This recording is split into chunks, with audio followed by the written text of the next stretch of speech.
So this topic is pretty random because I'm just not having anything else to do. So I'm just gonna tell you how to use the tones in Vietnamese today. I just think that the tones are one of the fundamentals that you need to know when you learn the Vietnamese language. So I was an English teacher and I am also really fascinated about languages in general. I only speak two languages fluently, which is Vietnamese and English. So this lesson is more targeted to English speakers. I will be giving you tips that I think it will be helpful for you to speak better Vietnamese. Because I have never been to any Vietnamese language school or classes, so the following lesson will just be what I found out myself between the two languages. I have to tell you, I'm from the north, and there are some slight differences between the north and the south. But today, I'm just gonna be focusing on the north, which is the one thing that I know the best, I think. The one difference that I have to tell you right now between English and Vietnamese is that English has no tones, but it has stress, while Vietnamese doesn't have any stress, but they have several tones. I remember my teacher once told me that we don't need stress in our speaking because we have tones and it sounds like singing already because we have all the ups and downs, while English doesn't have any tones, so they need to add some stress in the speaking so that it sounds better. I don't know. I'm just making things up. So that's why when you listen to the Vietnamese English accent, they don't really have the ups and downs in your speaking. Or the stress would be a little bit too strong. Hello, how are you today? Can you tell me how you want to do your nails? Hello, how are you today? How do you want to do your nails? Good morning, teacher. How are you? Well, I'm fine, thanks. And you? Good morning, teacher. How are you? I am fine, thank you. And you? So first tip makes your stress extreme. How extreme? Let me introduce you to the tones of Vietnamese. Within the names of each tones, there will also be the tone itself. Sắc, huyền, hỏi, ngã, nặng, ngang. Yeah, there's no tones at all. It's just like no tone. Okay, are you ready to be extreme? The easiest one, but is also the most challenging one, the no tone tone. Because there is no tone and the English language doesn't have tones too, so you tend to add stress and rhythms into your Vietnamese word. Sau bao nhiêu năm, tôi luôn luôn vui. Sau bao nhiêu năm, tôi luôn luôn vui. Just turn your robot mode on. Be a robot. Don't add any stress to your speaking so that you can speak Vietnamese. Just make it as flat as possible. Sắc. Can you see that the tone is going up? So you have to go up when you speak the word. For example, má. Make it extreme too. Like you have to go all the way up. Má. Má. Ma. Don't just raise your voice. Raise it all the way up. Huyền.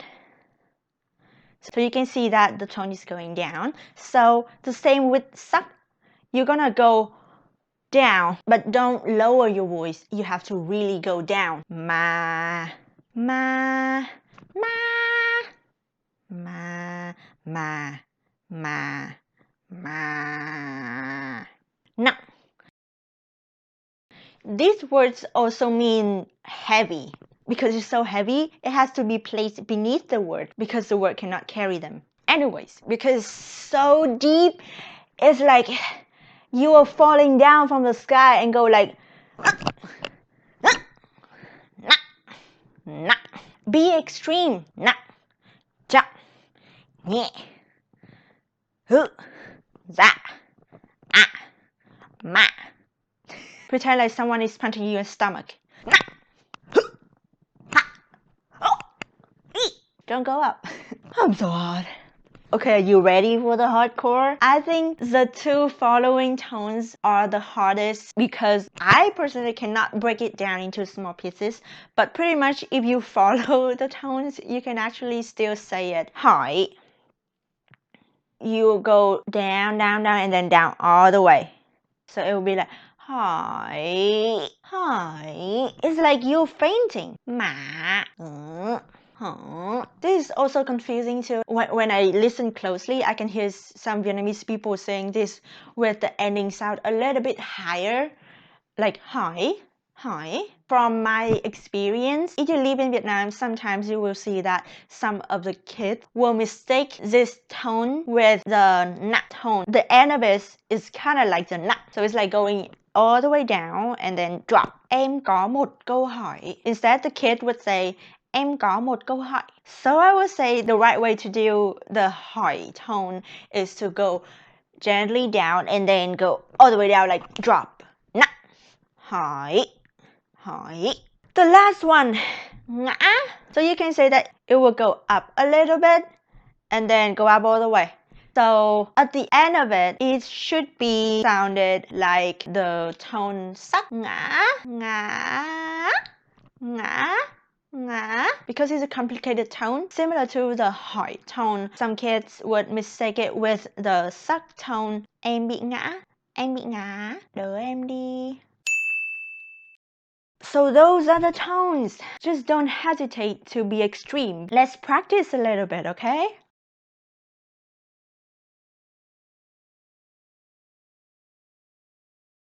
Vừa rồi, mình phiền lòng vì mùa màng tồi tàn. Nàng nhà mình thì phàn nàn, làm mình cùn, mình bèn làm càn.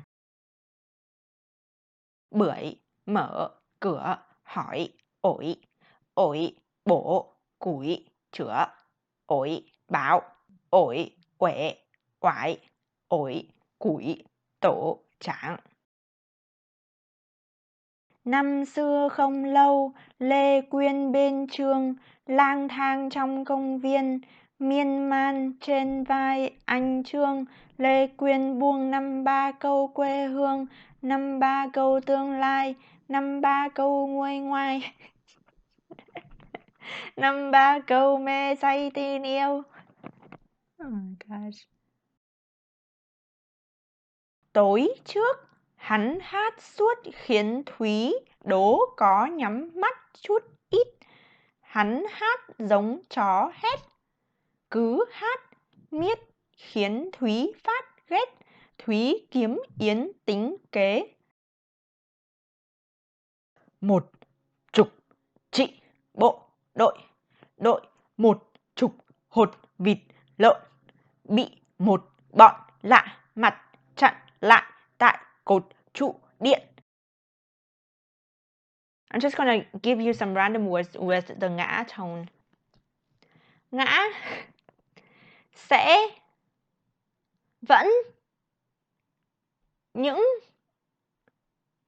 Alright, thank you for watching. If you have any questions, feel free to comment down below. Feel free to contact me. And I'm trying to be better at teaching you guys Vietnamese. If something works for you and you want to share it with the people who watch my channel, who are not so many people, but still, like, you can comment down below so we can all share languages together, you know. Okay, ciao.